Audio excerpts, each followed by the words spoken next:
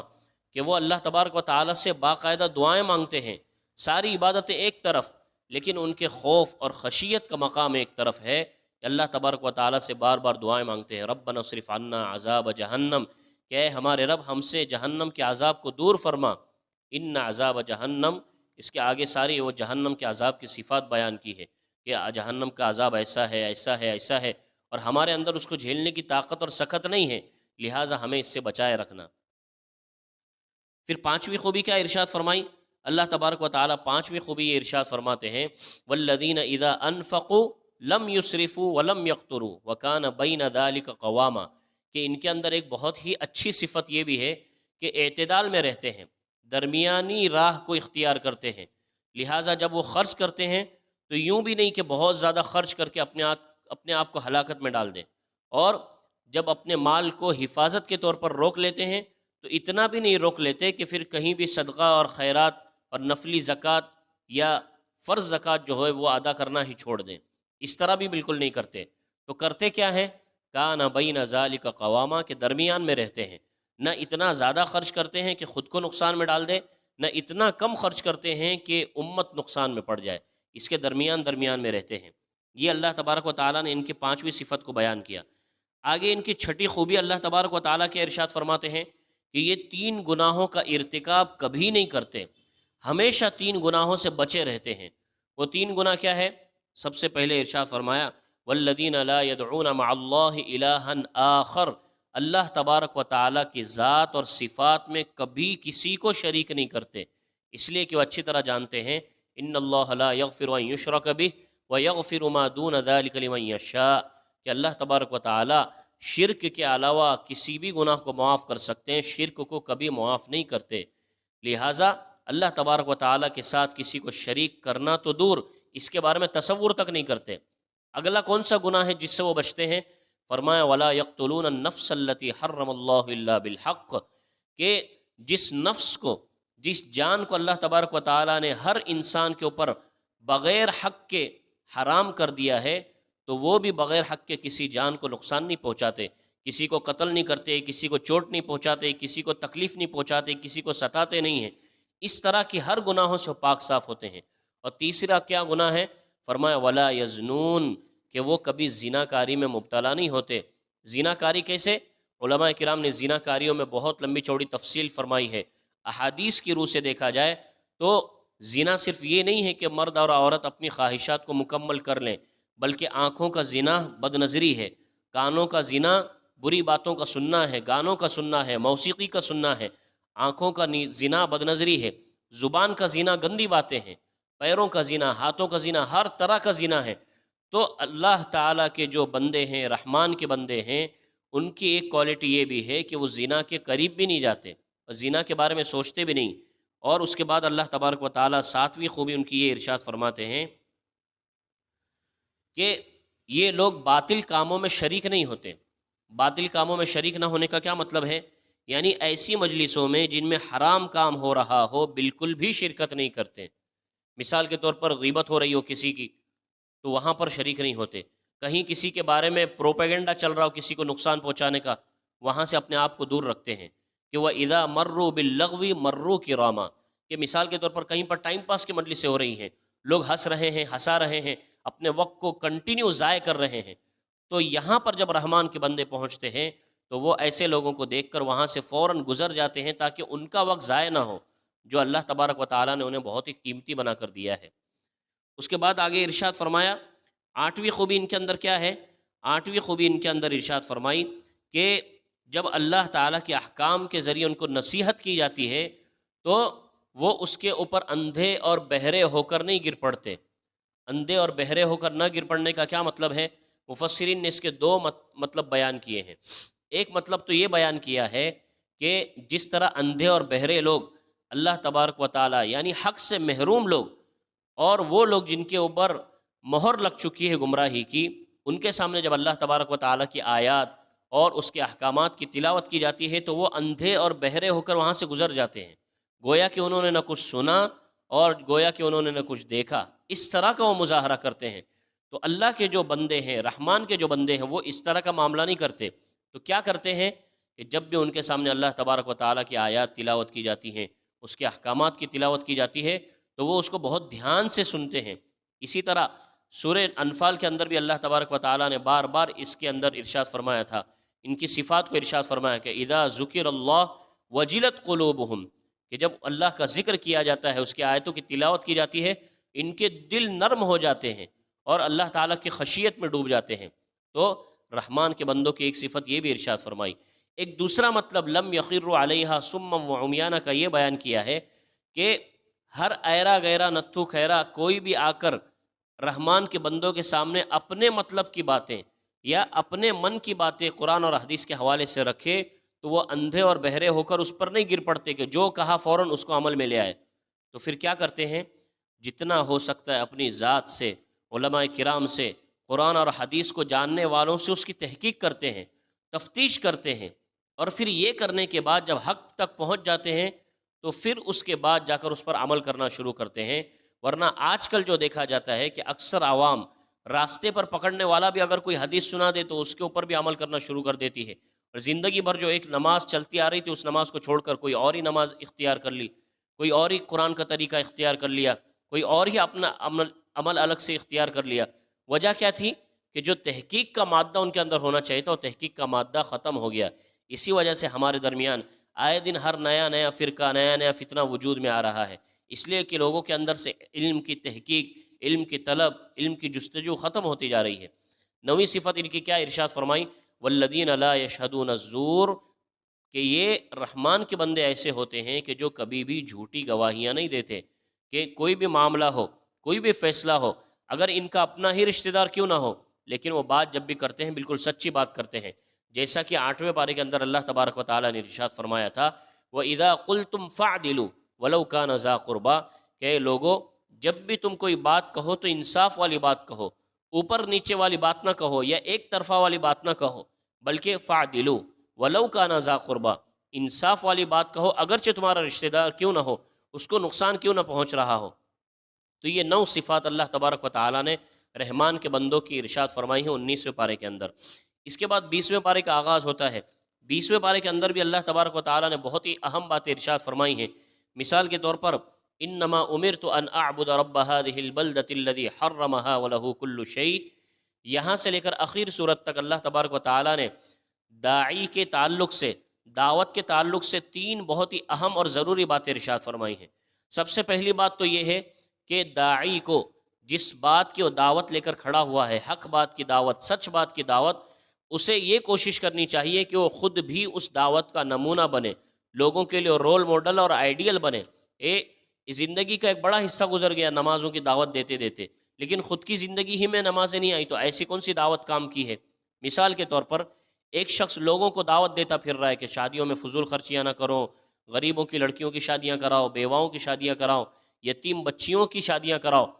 سب کچھ کر رہا ہے، شادیوں میں ڈھول تاشے نہ بجاؤ، میوزکیں نہ بچاؤ اور موسیقیاں نہ بجاؤ، یہ ساری چیزوں کی لوگوں کو دعوت دے رہا ہے۔ لیکن جب اپنی بیٹی کی شادی کی دعوت کی باری آئی اور شادی کی باری آئی تو کیا کرنے لگا؟ بہانے بنانے لگا، ٹامک ٹولیاں مارنے لگا کہ وہ تو ایک ہی بیٹی ہے، اکلوتی بیٹی ہے، یہ ساری چیزیں نہیں کریں گے تو کیسا کہ اچھا لگنے والا ہے۔ یہ سارا فراڈ ہے جو شیطان ہمارے من میں ڈالتا ہے۔ اس لیے اللہ تبارک و تعالیٰ نے ارشاد فرمایا داعی خود بھی دعوت کا نمونہ ہوتا ہے، لہٰذا اسی لیے اللہ تبارک و تعالیٰ نے حضور سے کہا کہ اے نبی اتلو القرآن وان اتلو القرآن، کہ نبی آپ لوگوں سے کہہ دیجئے مجھے خود کو بھی حکم دیا گیا ہے قرآن کی تلاوت کا، کہ میں صرف امت کو قرآن کی تلاوت کا حکم کرنے نہیں آیا ہوں، بلکہ میں خود بھی تلاوت کا حکم دیا گیا ہوں۔ تو اس سے سمجھ میں آیا کہ ہر داعی کو اپنی دعوت کا نمونہ خود بھی بننا چاہیے۔ دوسری بات کیا ارشاد فرمائی کہ دعوت کا عمل مسلسل جاری رکھنا چاہیے، دعوت کا عمل مسلسل جاری رکھنا چاہیے۔ جس کی زندگی میں، جس کی قسمت میں ہدایت لکھی ہوگی اللہ تعالیٰ اس کو ہدایت سے نواز دیں گے، جس کی قسمت میں ہدایت نہیں لکھی وہ گمراہ ہی رہے گا۔ ہمارا کام صرف اور صرف دعوت کو لے کر چلنا ہے اور مسلسل کرتے رہنا ہے۔ کسی طرح کی آفت، مصیبت، کوئی کڑوی بات سننے میں آ جائے یا کوئی تکلیف والا معاملہ آ جائے تو اپنی دعوت کے کام کو چھوڑنا نہیں ہے۔ دوسری بات یہ سمجھ میں آئی۔ تیسری بات یہ جو بات سمجھ میں آئی کہ دعوت کا عمل مسلسل باقی رکھنا چاہیے، یہ اس آیت مبارکہ سے سمجھ میں آئی، وَأُمِرْتُ أَنْ أَكُونَ مِنَ الْمُسْلِمِينَ وَأَنْ أَتْلُوَ الْقُرْآنَ فَمَنِ اهْتَدَى فَإِنَّمَا يَهْتَدِي لِنَفْسِهِ وَمَنْ ضَلَّ فَقُلْ إِنَّمَا أَنَا مِنَ الْمُنْذِرِينَ، کہ انا من المنذرین کے ذریعے یہ بات سمجھ میں آئی ہے کہ دعوت کا عمل مسلسل جاری رکھنا چاہیے۔ تیسری بات مفسرین نے دعوت کے تعلق سے یہ لکھی ہے کہ اللہ تبارک و تعالیٰ گارنٹی لے رہے ہیں قرآن پاک کے اندر، اس بات کا چیلنج کر رہے ہیں کہ داعی جب دعوت کا عمل مسلسل جاری رکھتا ہے اللہ تبارک و تعالیٰ اس کی دعوت کا نتیجہ اسے ایک نہ ایک دن ضرور دکھا کر رہتے ہیں۔ لہٰذا اللہ تبارک و تعالیٰ نے اسی بات کو ارشاد فرمانے کے لیے آیت مبارکہ نازل فرمائی، قل الحمد للہ سیریکم آیاتہ فتعرفونہا، کہ اے نبی آپ کہہ دیجئے کہ تمام تعریف اللہ ہی کے لیے سزاوار ہیں اور عنقریب تم اللہ تبارک و تعالیٰ کی نشانیوں کو دیکھو گے۔ یعنی ہم نے جو دعوت کا سلسلہ اختیار کیا ہے اس کے دعوت کے نتیجے کو تم دیکھو گے۔ لہٰذا ہم سب دیکھتے ہیں اللہ کے نبی علیہ الصلوۃ والسلام ابتداءً اکیلے تھے، دعوت کی محنت کو لے کر شروع ہوئے، اللہ تبارک و تعالیٰ نے بڑھتے بڑھتے بڑھتے بڑھتے ایسے دعوت کے کام میں برکت عطا فرمائی کہ ہم تک دین پہنچا۔ تو اگر حضور اس زمانے میں یہ سوچ کر بیٹھ جاتے کہ میں تو اکیلا تھا، میں کیسے دعوت دے سکتا ہوں، تو آج تک ہم تک اور کل قیامت کی صبح تک آنے والے انسانوں تک اسلام کی دعوت کیسے پہنچ سکتی تھی۔ اس سے یہ بات سمجھ میں آئی اللہ تبارک و تعالیٰ داعی کی دعوت کو بیکار اور ضائع نہیں کرتے، ایک نہ ایک دن اس کا بدلہ ضرور عطا فرماتے ہیں۔ اس کے بعد اللہ تبارک و تعالیٰ نے 20ویں پارے کے اندر داعی کی 3 صفات ارشاد فرمائی ہیں، وَإِذَا يُتْلَى عَلَيْهِمْ قَالُوا آمَنَّا بِهِ إِنَّهُ الْحَقُّ مِنْ رَبِّنَا إِنَّا كُنَّا مِنْ قَبْلِهِ مُسْلِمِينَ أُولَئِكَ يُؤْتَوْنَ أَجْرَهُمْ مَرَّتَيْنِ بِمَا صَبَرُوا وَيَدْرَؤُونَ بِالْحَسَنَةِ السَّيِّئَةَ۔ سب سے پہلی بات تو یہ ارشاد فرمائی ہے کہ داعی کے اندر یہ صفت ہونی چاہیے کہ وہ برائی کا بدلہ برائی سے نہ دے بلکہ برائی کا بدلہ اچھائی سے دے۔ دعوت کے تعلق سے بہت ساری پریشانیاں کبھی کبھی آ جاتی ہیں، بہت ساری آزمائشیں مصیبتیں بھی آتی ہیں، لیکن آدمی کو جو برائی کرنے والا ہے اس کا بدلہ برائی سے نہیں دینا بلکہ اچھائی سے دینا ہے۔ دوسری صفت ارشاد فرمائی داعی کی کہ وَمِمَّا رَزَقْنَاهُمْ يُنْفِقُونَ، کہ وہ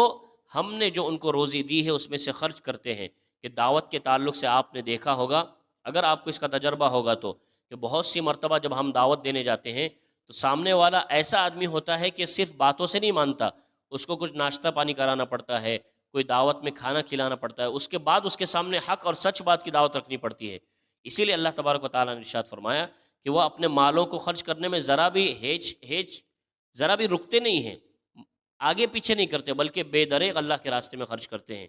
تیسری صفت ان کی ارشاد فرمائی وَإِذَا سَمِعُوا اللَّغْوَ أَعْرَضُوا عَنْهُ، کہ داعی کی ایک صفت یہ بھی ہوتی ہے کہ جب وہ لغو اور بری باتیں، فضول کی باتیں سنتے ہیں تو اعرضوا عنہ، ان سے اعراض کر جاتے ہیں۔ ابھی جیسا کہ 19ویں پارے کے اندر فرمایا گیا کہ رحمان کے بندوں کی صفت یہ ہے کہ وہ بیکار کی باتوں میں شریک نہیں ہوتے، بالکل اسی سے ملتی جلتی داعی کی صفات کو بھی بیان کیا گیا ہے۔ اللہ تبارک و تعالی ہم تمام لوگوں کو چلتا پھرتا داعی بنائے، دین اسلام کا شیدائی بنائے، مفکر اور صالح بنائے، اور جو باتیں بیان کی گئی ان پر جان جان کر پہچان کر عمل کرنے کی توفیق عطا فرمائے۔ وآخر دعوانا الحمد للہ رب العالمین۔